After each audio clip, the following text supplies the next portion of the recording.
I don't know if that shows up the same for everyone, but for us, the countdown is only covering part of the screen, so we're just kind of having fun, like poking our heads out.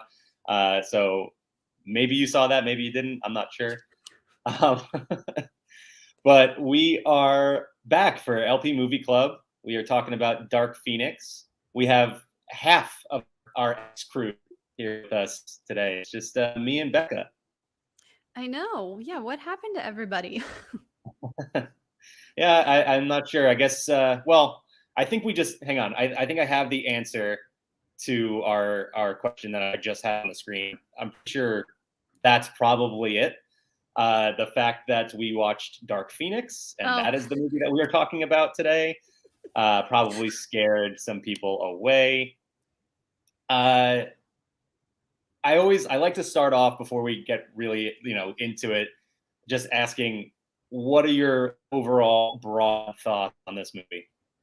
well, I went in with low expectations because this is actually the first time I've seen Dark Phoenix. So I had everybody else commenting on how terrible it is in the entire X-Men franchise. So I went in with low expectations and I I think that was a good place to start. Um I didn't hate it, but it was it there were so many things that I thought was like, "This actually could be really good," and then it's kind of meh. I don't know. How's that? Yeah, it's no, it's funny because I was in the same boat. I waited. I had seen this before.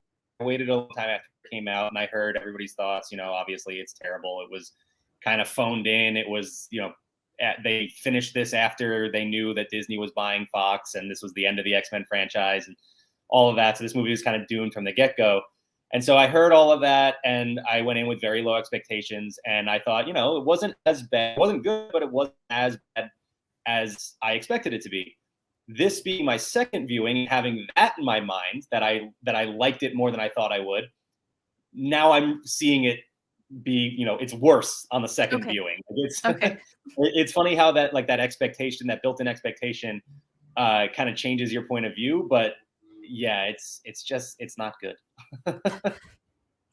No, I mean, I love the cast. I think they've done a great job with the cast. And there were like the for me at least, the visual effects, the special effects were good, were really, really good. But yeah, I just like you didn't have there was just not that connection with the audience, I guess. I don't know. Yeah, it's missing. Honestly, it deviated a lot from the comic. It went to some weird places. I will say, of the two Dark Phoenix movies, this is by far the superior one. I think this is definitely better than X-Men: The Last Stand. I've been very vocal about that being the second worst X-Men movie, kind of tied with Wolverine for me. I think both of Oh those I'm yeah. not a Yeah. fan of. But yeah, it's well, you mentioned the cast. Let's start off there because that is the strength of this, and that has kind of been the arc throughout this whole X-Men franchise. Is they casted very well, and got a lot of talent in there. James McAvoy, Michael Fassbender, they're great as always. Jennifer Lawrence for the small part that she had here, and we'll talk about that a little bit more. I thought Sophie Turner was great in this Yeah. movie. I think she has a very difficult kind of part to play, and did it very well. So yeah, they did a really great job. We'll get into some of the other like smaller characters later on that I have some notes about that I want to mention. But yeah, I think the cast continued to be a strength right to the end of this franchise. Yeah, I would agree with that for sure. And Sophie coming off of Game of Thrones with that big, Yeah. that scope, and then playing something completely different, but also very like strong woman. I don't know. It was interesting to watch her, having seen her as Sansa and then in this role.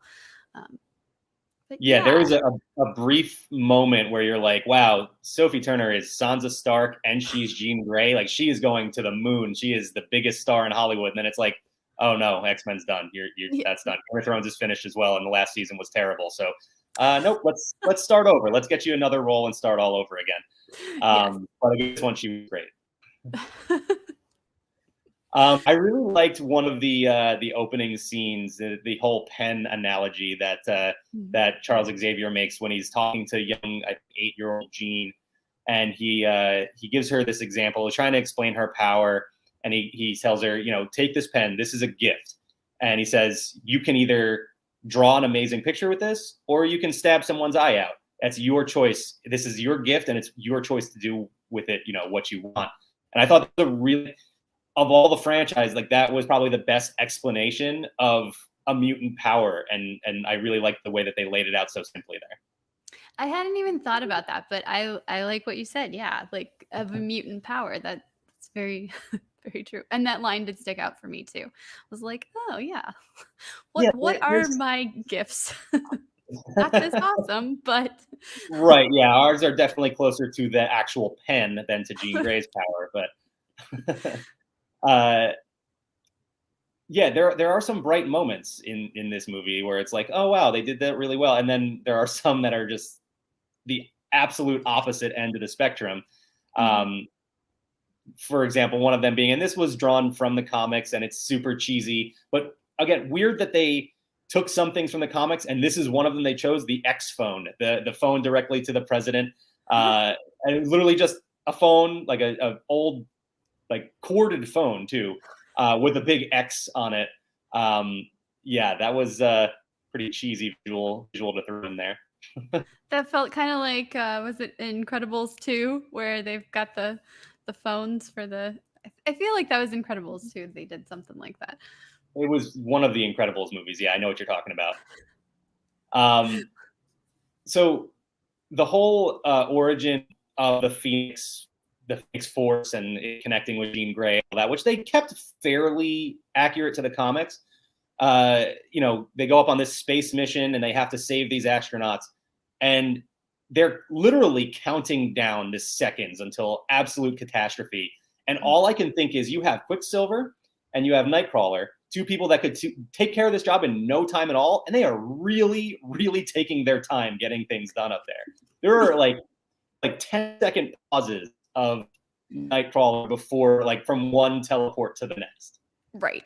Well, I wondered if that had something to do with like the way you move, like the lack of gravity up in space, but it still doesn't seem like it should affect them that much.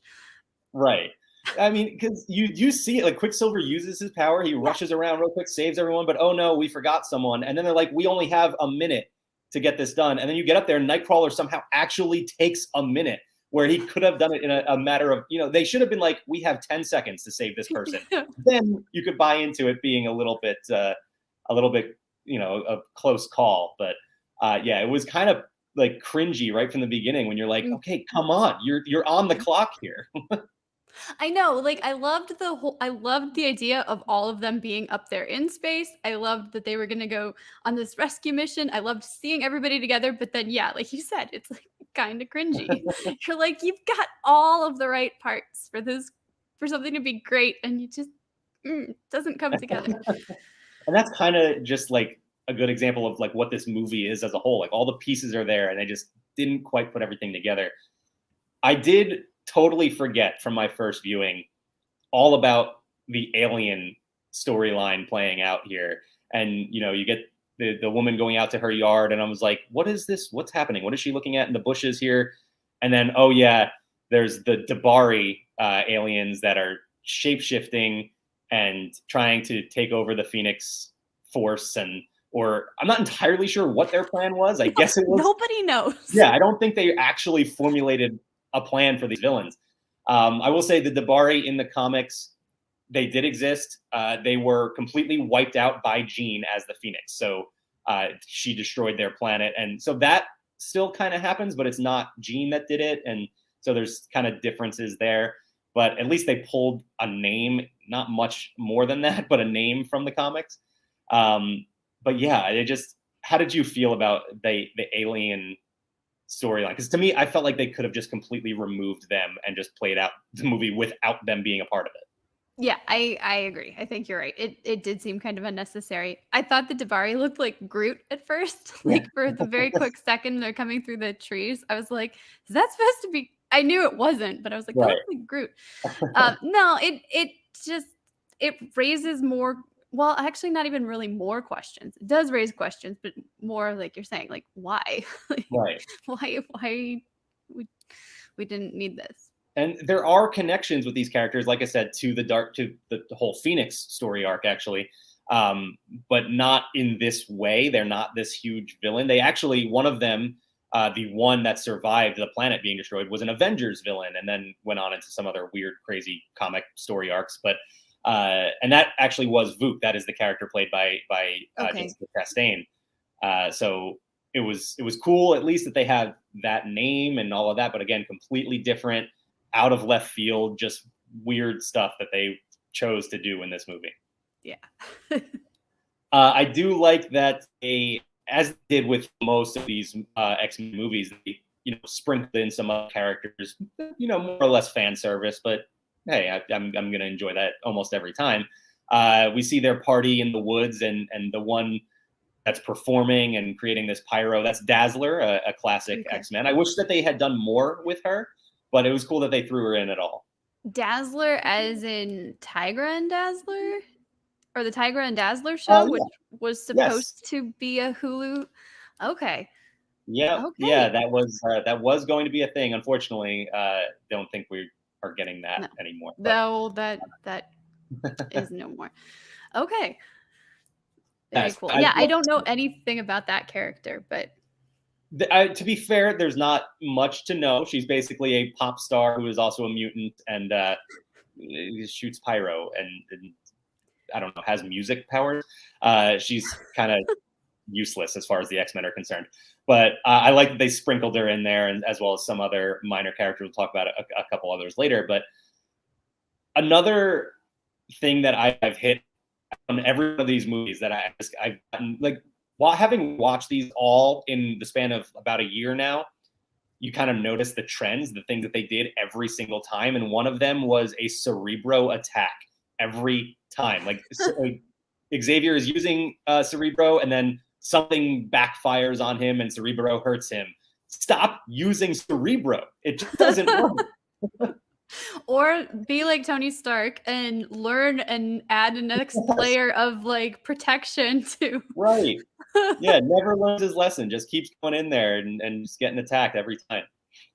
I did like when in the beginning when they were heading up for the spaceship rescue, and the shot that they have of Xavier rolling in to use Cerebro, it almost looks like he's launching because of the way the camera is angled, and it was like it looked really, really cool. But yeah. Yeah, there were definitely some cool visual aspects of this movie. Like you said, the visual effects before. I think they did a really great job with that. It's just the actual storytelling that was the problem. Speaking of, one of the big impactful moments of this movie is the death of Mystique. And I want to know, this being your first time watching it, how did that play out? It was sad, but also like, oh yeah, this is the last film, so yes, the you're really not gonna have any consequences. But also, it was like, yeah, Katniss Everdeen has too much going on to be part of this anymore, so they gotta find a way to remove her from the franchise. I don't know. I feel like it could have been something very like devastating, but it, at least for me watching it, I wasn't like heartbroken or anything. Yeah, it was two things for me. It was, it fell flat because, they played it up to be this big emotional moment. But like you said, one, we knew we weren't getting any more movies. If they killed any characters, it didn't matter. We weren't going to see any of them again anyway. And two, we saw this moment out in X-Men: The Last Stand. Except instead of Mystique getting killed, it's Charles Xavier. And then that movie ends, with him coming back to life. And so we're just like, okay, really, I don't feel any consequences from anything that happens with Jean here. And then, to add to that, there's nothing else to play out afterwards anyway. So what? So Right. what was supposed to be that big moment of this movie, just it can't possibly hit. Like it was, like I said before, it was doomed from the beginning. It just couldn't, have any emotional impact on us. Yeah. Yeah, you compare that to Endgame or even Oh yeah, Infinity War where you knew people were coming back and you're just like, "Oh my gosh, she's gone. They're gone. She's gone."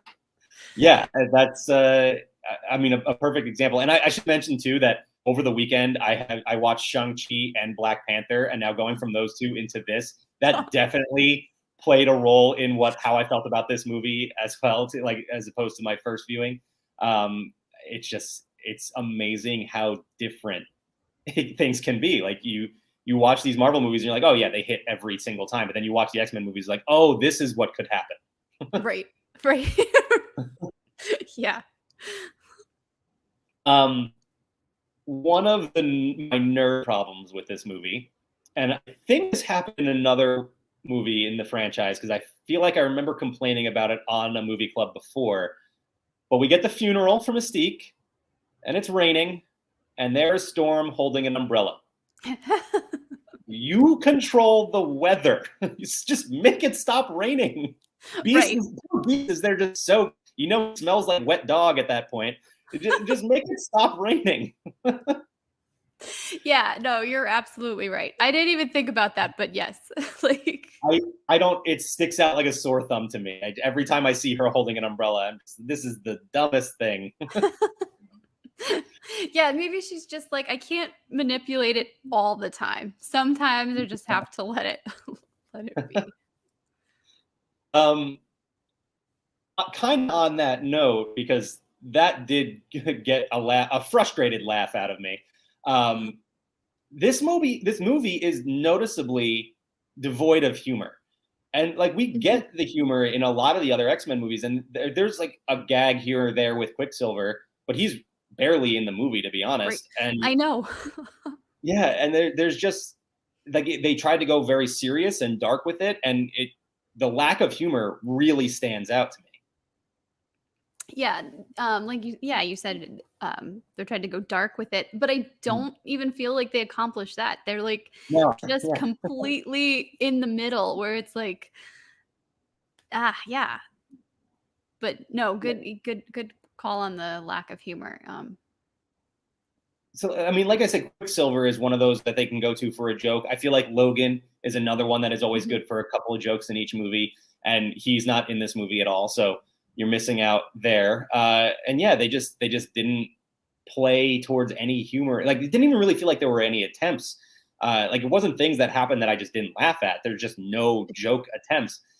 The only times that I did laugh were moments that you're not supposed to laugh at. It's just because the movie was bad. For example, Storm holding an umbrella, and I'm going to jump ahead here, but near the end, we get there's a whole storyline with Hank where he is, really angry about Mystique's death, and he's upset with Charles. So he leaves the X-Men and he wants to team up with Magneto to help to kill Jean, to, take care of all these problems.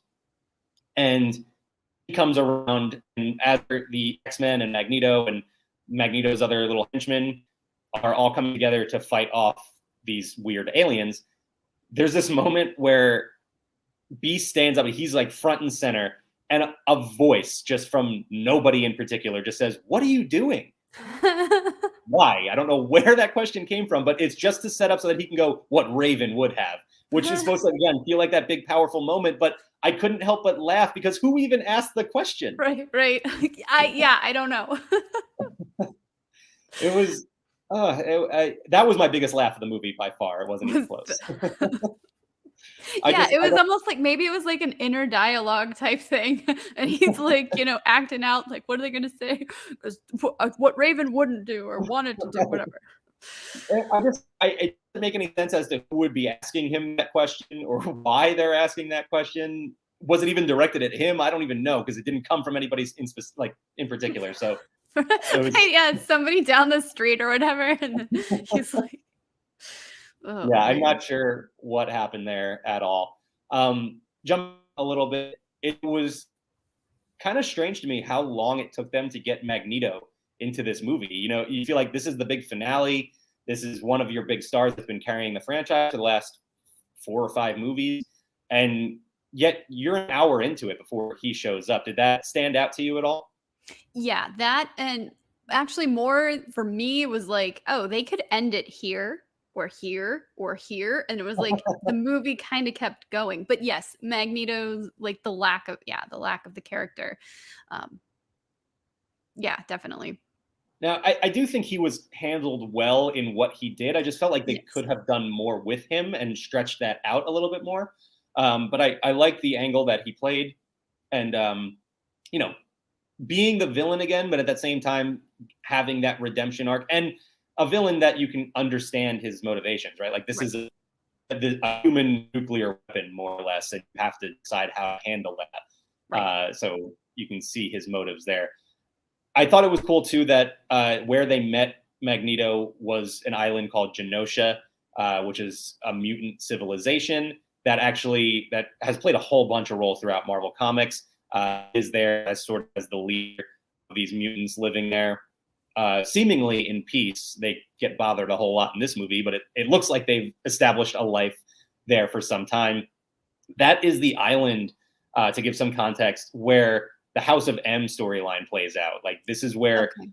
Scarlet Witch has her mental breakdown. Magneto brings her to Genosha to try and get Xavier to fix her more or less, and that's where she utters the words "No more mutants" and creates that whole problem. So we could see Genosha pop up in the MCU in the future if they choose to go with that storyline, which I think. Okay. That would be very cool. I'd be up for that.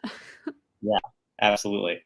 A couple of there's really only two of Magneto's henchmen that are notable. Like they're the only two that are with him most of the time.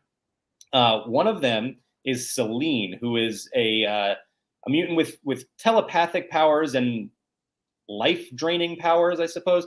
And she actually plays a huge role in Captain America's story and actually abducts Sharon Carter. And there's a whole storyline with that where that plays out. And so that was pretty cool that they're kind of crossing over. She is a mutant, but so that allows her to be in this movie. But cool that they cross over with the Avengers a little bit there. Mhm. The other one is Hair Guy. Ariki is his Okay. name. That's not a real comic book name because it's not a real comic book character. This is just a character that they made up for this movie. And another perfect example of what this movie is. Hey, we need another character. We need a mutant for Magneto to team up with. Make this guy up. And what's his power? Hair. Write it in. Let's go with that. So he's like, is he like a low level Medusa or is I, he like I guess so. I'm not entirely sure what they were going for there. He's a guy with long hair and he can hit people with it. That's pretty much I think we've already put more thought into this character than yeah, maybe so. um I have a note here that just the Dabari end up being terrible villains. We've kind of already touched on that. There's just no story arc for them. There's no No. plan. It's just, and also for a civilization that has seemingly been wiped out, there's a lot of them. Like there are a lot, like I don't know, 30 or 40 of them storm this train at the end. So I guess they weren't completely wiped out. I'm not sure. Yeah, or maybe they were like in Ragnarok, they were just all on like some ship or something. So this is like everybody who escaped Yeah, is all yeah. together. I guess that is the idea. But like, there's the moment where you first meet Vuk, Jessica Chastain's character, and she sees like two or three others, and she's like, "So this is it. This is all that's left of the Dabari." No, there's like 40 more of you somewhere. You're just saving them until you need to storm a Right. moving train. Right. Got to have a couple people who are expendable. Um Right, of course. You need that disposable CGI army. Well, which yeah, exactly what we were talking about last week on Movie Yeah, Club. Like, okay, these people can go, so we don't have to feel so bad. Um, right. this is Um, not the real so conflict. One thing we talked about was like we really like the visual effects, and I thought the fight at the not the very end, but the on the train, that whole sequence with the mutants all fighting off the Dabari. Couple really cool moments. Well, one is just more general, just everything with Magneto, all of his fight scene played out really awesomely. I thought that was really cool. The other was there's this whole thing with Nightcrawler and the guard telling him Kid was a huge fan, and then once they're free, he sees that Dabari killed that guard and goes into just an absolute rage and just starts killing the Dabari left and right. And I thought that was such an awesome moment for like that was a really cool classic X-Men character. And to this point, with the rebooted, quote unquote rebooted, the younger version of the character, we had really only seen him put on a red leather jacket. That was about it, and slowly teleport in space. That was all we've seen. So to get this payoff in this fight scene, I thought was really fun. Yes. Now, to your point of not having much with this character, I do actually really like Nightcrawler, both this version and Alan Cummings' version from the original one. So I think they did a good job with the character, at least for this audience member. But yeah, you're right. Like, well, and with Storm especially, I really like there seems to be so much more potential with her character, and we got a few cool scenes, not even that much in Apocalypse, and then, you know, she doesn't get to do very much in this either. Like, I know it's Jean's story, and I know you're also, you have your main players, but yeah, some of these secondary characters, I'm like, I feel like you could use them better than you did. Yeah, and it's a shame because I do really think they did a good job with that character in these. What I think she was only in two movies. Even it's just Apocalypse and this one, right? Yeah. So Alexandra Shipp is the actress. I thought she did a fantastic job. Has the accent, which I thought was a huge upgrade from Halle Berry's version of the character. So I really like that. We do get to see her do some cool stuff with lightning, and but not enough of it. You're right. I wish there had been more. I would love to see a Storm movie at some point. I think she's a fascinating character. It could be really cool. We do get to see her make some ice cubes for Scott's drink, which that was something. Thank you for bringing that up. I forgot about that. I'm like, is that what you're like? How annoying is that? right, Like, right. as He doesn't even like ask. He just goes up and says rocks, and I that's know. it. Like, at what point is it like, no, dude, go to the fridge. I'm not helping you. My thought too when I saw that was, wow, Iceman is just completely useless now, huh? Right. Like, he doesn't have any job. No, that's so true. So the finale of this is this sort of weird Phoenix versus Phoenix fight where Vuk has absorbed half of the Phoenix Force, maybe, and Jean wakes up from her unconscious. She goes through this whole mental thing with Charles, and I mean, I have to protect my family, and then gets up and has this face off with a bunch of the Dabari.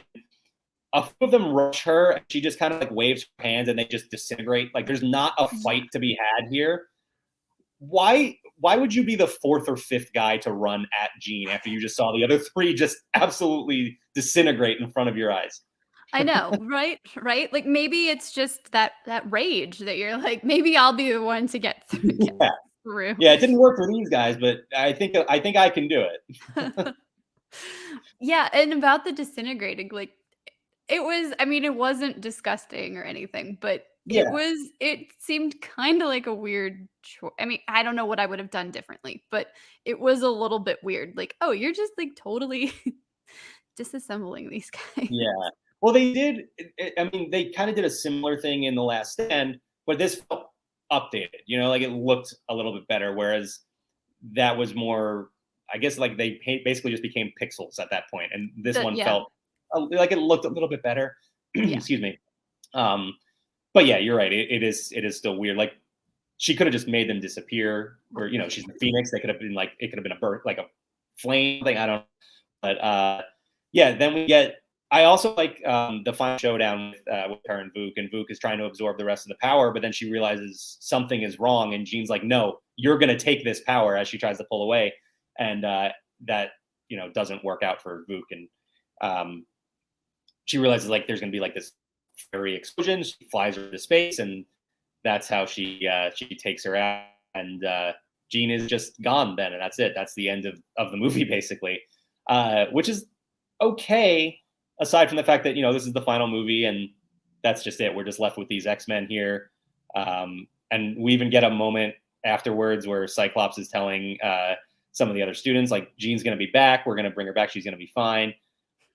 No, it's not this version of her. Yeah, the last time that happened and Scott got somebody back, it ended badly for him. in Right, yes, very true. Yeah, so maybe somebody that should was warn him if you don't want to do that. um but then yeah, we do have the phoenix flying in Yeah, this, like, okay. yeah. So at least they gave us that. We also get to see Charles and Eric meet up at the cafe from Dark Knight, where oh man, Alfred sees Bruce Wayne at the last moment. It seems like that's the exact scene. Like, that is, they just took that. They were like, yeah, let's just literally go to the same cafe and play out that scene. It worked So for that movie, and that was a great movie. right, exactly. So I guess that was their closure they were giving us, was this friendly. Um, I mean, I guess it wasn't even a goodbye though. It was like this is our life now. Like, we're gonna play chess at this cafe. So so that was kind of the ending of the franchise. And I should mention too that this was actually the last movie of the franchise. We did get New Mutants after that. Yeah. We'll have to see if that eventually makes its way to Disney Plus or Hulu or something, and we can have a movie club for that as well. Yeah, I have Which not watched that movie, so I definitely enjoyed New Mutants more than this movie. I will say that. okay. And that was another one that was like, they knew the franchise was done. They're kind of going to phone it in. But yeah, don't get me wrong, it's not a great movie, but I enjoyed it more than Dark Phoenix at least. Yeah, I'm curious to hear what your thoughts are on the second viewing. Does it? I actually have watched that one a second time already. Oh. I watched it the first time in theaters by myself to have our review up on Laughing Place, and then watched it a second time with Jess. She is not a fan, and I totally get that. Okay. But as a comic nerd, there's some things to like about it. It has some like horror elements to it that were pretty cool. Still cheesy and cringy, but I enjoyed it. Yeah, But some of the trailers looked cool, but yeah. But yeah, that's getting ahead of ourselves. So, I mean, you said Dark Phoenix was better than you expected, but only because your expectations were so low. Do you think it's something you would watch again? Yes, I would watch it again, but it would have to be like the right mood, the right time, or somebody who's like, "Let's watch all the X-Men movies." And I'm like, "Okay." So I'm not opposed to revisiting it, but not something that's going to be making my watch list anytime soon. That's definitely fair. Yeah, I've watched it twice now. If I find myself in a situation where somebody else wants to watch it, that's when I would do it. But I'm not going to go out of my way to put it on Disney Plus, especially when I have to scroll past every MCU movie to do so. That makes I it know. very difficult. You're like 5 minutes with any of these is better than Yeah, than yeah, 0 exactly. hours. And even a lot of the other X-Men movies, to be honest. Like, I would much rather watch X2, X-Men Mhm. United, the first X-Men. Actually, I realized too that we haven't done the whole franchise for Movie Club because we never got to do X-Men First Class. That was one of my favorites that it hasn't come around where we've had the opportunity to talk about it on here. So I don't think hopefully, it's on, Disney no, Plus on yet. Disney Plus, it's not. Yeah, so I'm hoping that eventually comes. We can talk about that one. We'll jump back a little bit, talk about what is much better than this finale. But yeah, so aside from that and New Mutants, we have done, like I said, the rest of the Right. X-Men franchise. How do you feel about the franchise as a whole? It's hard because there's so many ups and downs, but like, and it's difficult to not compare it to the MCU. Right. But what do you think about the franchise? I mean, I like it, and I think it's it was one of the earlier, like, superhero movies that I saw, or the first X-Men movie, because we had what at that time. This was before even Spider-Man. So Yeah, yeah, there were yeah. the Batman movies and Superman, Mhm. and I'm sure there are a couple others. But as far as like Marvel characters or characters that I was familiar with, this was like one of the first franchises. So to have movies. Um, I'm gonna Yeah. regret saying that, aren't I? So Oh no, somebody's gonna. you're right. There were other ones. There was a really old Captain America movie that was terrible, an old Fantastic Four movie that was terrible. Blade was the only one that came out prior to X Okay, Men, which I want to say was like 1998 or something like that. okay, But again, franchise, it was popular, but it didn't hit. It didn't take off like right, the X Men franchise did, which we have a lot to thank this franchise for, is just launching this superhero movie, extravaganza that we've been living the last 21 years. And now we're at a point where we're getting 4 of them from Marvel alone per year. So plus TV series and everything like that. So, there's definitely a soft spot for this franchise for that reason. There's also, just some really, really bad movies in this franchise too. So it's hard to look at it as a whole, but yeah, there's definitely some of these movies that I will absolutely revisit in the future. yeah. I think they're fun. They're fun to watch. I mean, not that sounds better than it actually is. Um, but no, it's something like you don't have to invest a lot of, you can put it on in the background. You can, if you just want to watch a superhero film, I don't know. It's kind Yeah, of something fun to put on and doesn't require much from you. I don't know. right. Yeah, no, you're absolutely right. And there's fun fight scenes, there's great characters, great cast, like we've said. Mhm. So yeah, there's a lot to enjoy about it. Absolutely something you can throw on a Disney Plus at any time. Any other closing thoughts on Dark Phoenix before we wrap up for tonight? Not on Dark Phoenix, but I believe I need to ask you, do you know what happens to a toad when it gets struck by lightning? Yes, I'm gonna let Kyle answer this one. There we go. Yeah, so we had to keep the tradition alive. I'm glad you remembered that because I had totally forgot at this point. But yeah, so I think we've asked that through each movie club about an I X think Men movie. so, yeah. Um, I don't. I think we said everything we have to say about Dark Phoenix. It's not good, but it's not the worst. I Right. think I would take it over a couple of the other X Men movies, and it's definitely better than some other Marvel or even like some of the DC movies too.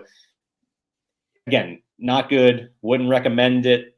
Right. You wouldn't recommend going out of your way to watch it, but again, not the worst superhero movie that's come out in the last 25 years or so. That's yeah, yeah, good way to put it. So what's coming up for Laughing Place? We've got you have Barely Necessities tomorrow. Mhm. Yes. Yes, we do. So some new Disney merchandise. I'm sure you have some Marvel stuff on there to talk about too, right? I think so. And then Wednesday we'll have Marvel time. There's a new episode of Zacks of Life out right now. We talked about the last episode of What If with the zombies, and then we drafted characters to help you survive the zombie apocalypse, which is really fun. Next week, Movie Club will be talking about Tomorrowland. So I actually have never seen that movie. I I might have to haven't watch either. Yeah. that. Second comment here from Nick Morgan. Yeah, Um, thanks, Nick. yeah, yeah, I know. Yeah, you can make the argument for us. Thank you. Um, One other thing I want to tease here, X-Men related thing that'll be coming to our YouTube channel pretty soon. I won't say much about it, but it's related to this guy right here. So keep an eye on our YouTube channel. We'll have a new video coming up at some point this week. Very cool. I'm excited to see that. Yeah, it's gonna be fun. All right, so that's gonna do it for another LP Movie Club. Like I said, next week we'll be back with Tomorrowland, so you can keep an eye out for that, and you can see Becca again with Rebecca tomorrow for Barely Necessities. Yep. Yeah. Aside from that, we'll see everyone real soon. Bye, everyone. Bye.